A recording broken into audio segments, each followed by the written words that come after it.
Alright, welcome back to my YouTube channel. I'm Mandy's Vlog. Eto, talagang matindi. Mainit na naman mga kaibigan. Itong ating tatalakayin tungkol dito sa matinding pag-aresto kay Kibuloy. Nako po, talagang ilang araw na to mga kaibigan. Pinagtataguan ni Kibuloy. Ay talagang ika nga po'y gwardyado, bantay sarado, mga kaibigan. Nandiyan na ba ang mga kapulisan? Talaga bang ito'y lulusugin at papasukin na ang mismong pinagtataguan ni Kibuloy sapagkat bantay sarado mga kaibigan? Laman po ng video na yan at marami pang iba ang ating tatalakayin. Kung bago lang po kayo sa aking maliit pa na YouTube channel, inaanyayahan ko po kayo. Please subscribe. Sabay-sabay po nating i-like ang video na ito kung nagustuhan nyo po. Ako'y muling nakikiusap mga kaibigan kung pwede lang. Patapusin po nating panoorin ang kabuuan ng vlog na ito. At sa ganon, lubos po nating maunawaan.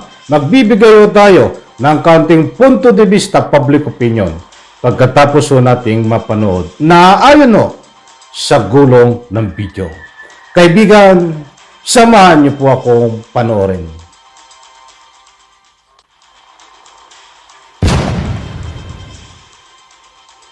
Mag-a-assist lang po ang Philippine National Police sa pag-serve po ng warrant of arrest. And then, after po nun, hindi po siya malalagay sa custody ng PNP. Diretso po siya dun sa Senado.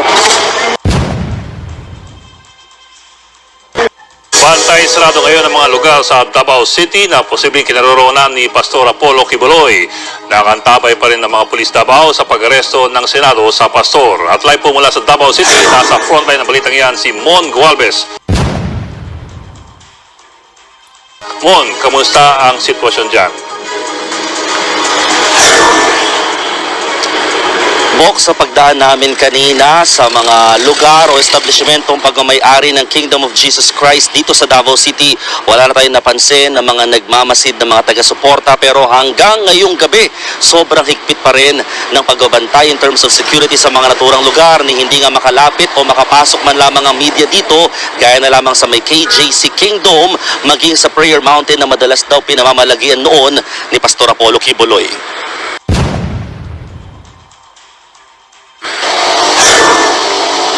Sinubukan ng News 5 na puntahan ngayong araw ang Prayer Mountain sa Tamayong, Davao City para sana makausap si Pastor Apollo Kibuloy. Dito posibleng naglalagay ang pastor, pero ilang buwan na raw itong hindi bukas sa publiko. Maigpit din ang pagbabantay dito. Pwede ba pumasok, sir? Pumasok? Pwede pumasok? Hindi pwede. Hindi po open sa public. Tagal na. Sinilip din namin ng KJC Kingdom kung saan idinadaos ang worship service ng grupo. Pero hindi rin kami pinayagang makapasok. Maya't maya rin kaming kinukuhanan ng video at litrato ng mga nagbabantay. Nitong Martes, nang ilabas ng Senado ang arrest order laban kay Kibuloy para sagutin ng mga alegasyon ng pang-aabuso. Mag-a-assist lang po ang Philippine National Police sa pag-serve po ng warrant of arrest. And then, after po nun, hindi po siya malalagay sa custody ng PNP. Diretso po siya dun sa Senado. Sinubukan ng News 5 na kunan ng bagong pahayag ang kampo ni Kibuloy kaugnay sa napipintong pag-aresto sa kanya. Pero sinabi ng kanyang abogado na hindi muna sila magbibigay ng anumang pahayag.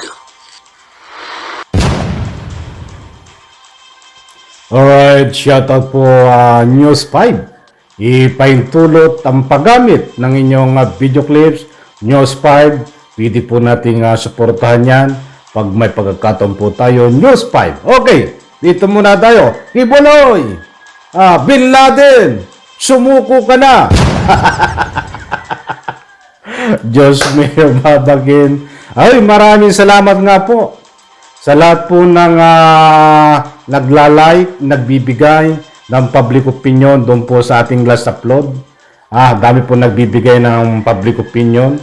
na sabi nga ni Kibuloy doon ay siya po ay ang kahalintulad niya ay si Bin Laden. Ha?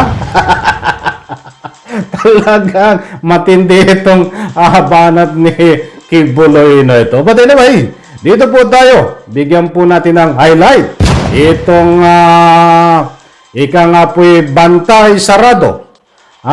Itong di umano ay pinagtataguan at diyan daw di umano ayon sa ating nakuhang impormasyon ang pinagtataguan malamang na pinagtataguan nitong si Kibuloy.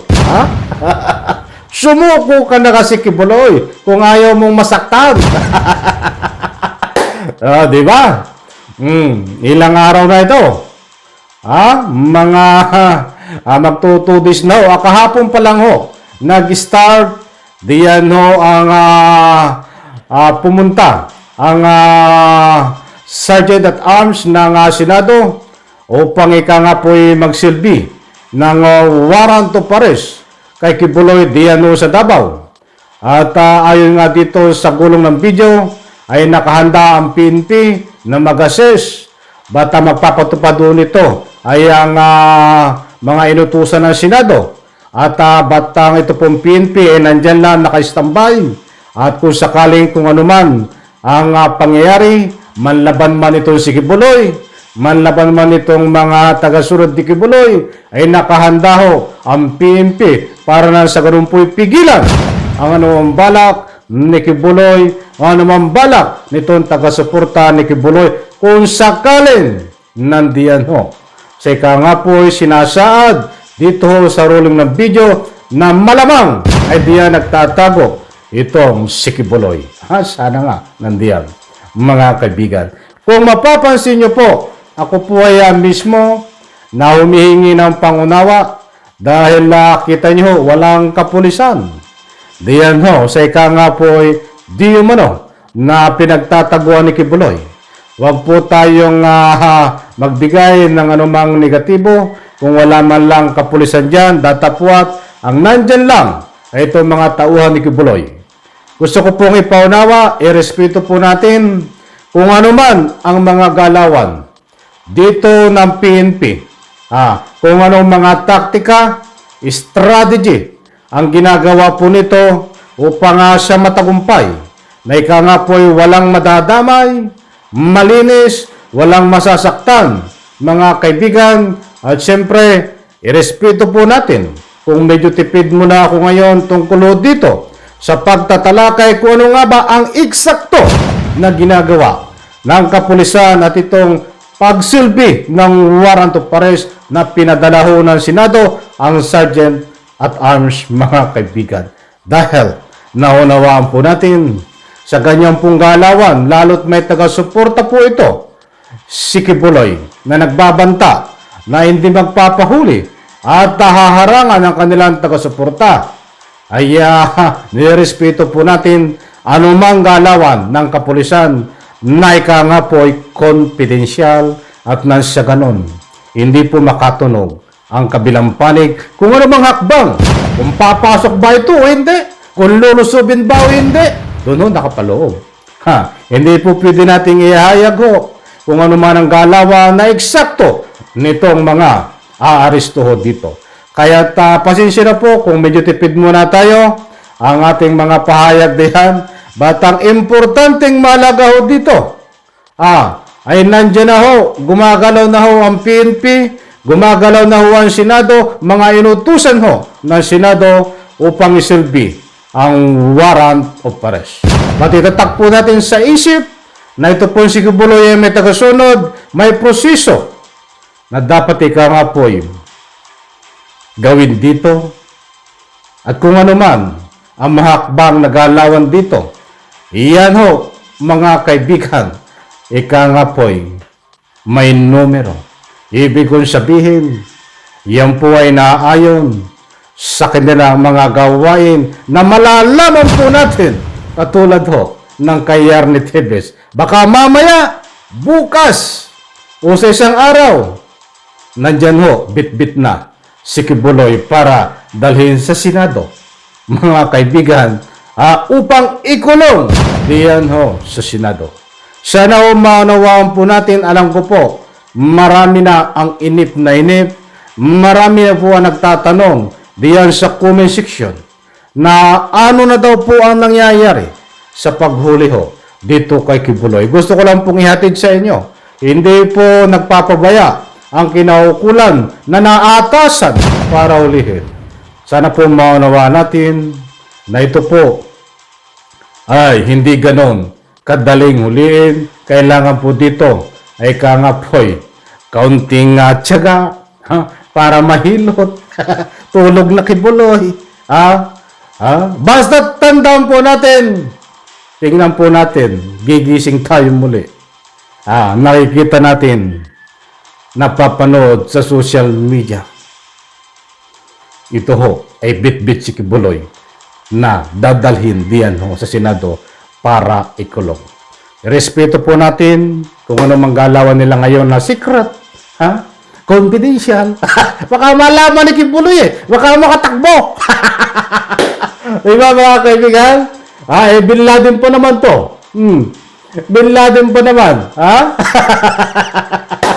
Ang tawa ko doon sa Bin Laden, Okay, yan po muna mga kaibigan, maliwanag po dito sa ating pagtatalakay na ika nga po dyan daw di umano nagtatago itong si Kibuloy sa nabanggit na lugar at na nakahanda na po ang PNP para tumulong sa pag-aresto.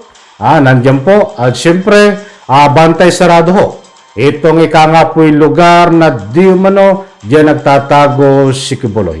Asahan po natin mga kaibigan, kung ito po man ay hindi maaresto ngayong araw na ito, tandaan po natin, bukas makalawa isang araw, nandiyan po, haharap sa inyo si Kibuloy, na ikangapoy, dinadala sa Senado. But mga kaibigan, ito po ay isang punto de vista kung nandiyan po si Kibuloy sa ikangapoy lugar na sinasaad kung saan siya nagtatago. Okay, right. Alam ko po, nakuha nyo ang gusto kong ipunto. At bukas ho, magbibigay tayo ng latest update dito. Mahuli man o hindi, bukas ho, magbibigay tayo ng latest update. Pero kabang-abang, parang mahuhuli na bukas eh. Naamoy ko mga kaibigan. Naamoy ko. Hindi bale. Bukas ho, complete details niyan. Abangan ho sa aking upload dito sa aking maliit na YouTube channel. Siyempre, bago tayo magtapos, maraming salamat ho sa inyong public opinion. At sa pamamagitan ho ng inyong public opinion ay naharang po natin ang mga anumang balak na hindi ka nais-nais, katulad po ni Senador Bato, ay bumaliktad ho dahil sa mga public opinion natin, public opinion nyo po na pinapatid sa comment section. Itong si Bato, umuripas ng takbo, bumaliktad, hindi raw niya sinasabi. Itong mga ika nga po yung magsisecurity siya dito ho kay Kibuloy. But anyway, yan po ay complete details, tatalakayin din po natin. Tatalakayin natin yan sa gupit ng inyong matinding public opinion. Si Bato, umuripas ng takbo. Nasaktan. Diyos me, mahabagay. Kaya maraming salamat. Karapatan niyo po magbigay ng public opinion. Huwag po kayong matakot. Siyempre, isang like po. Naku po, bawat upload natin yan po ay napakalaki. Natulong ho dito sa aking maliit na YouTube channel. Kung naniniwala po kayo dito ho sa ating ikangapoy munting pagtatalakay at pagbibigay po ng kaunting punto de vista na naayon ho sa gulong ng video. Okay, right. Maraming salamat. Pagpalain po tayo lahat. Sabay-sabay po nating i-like ang video na ito. Bye-bye. Palakpakan.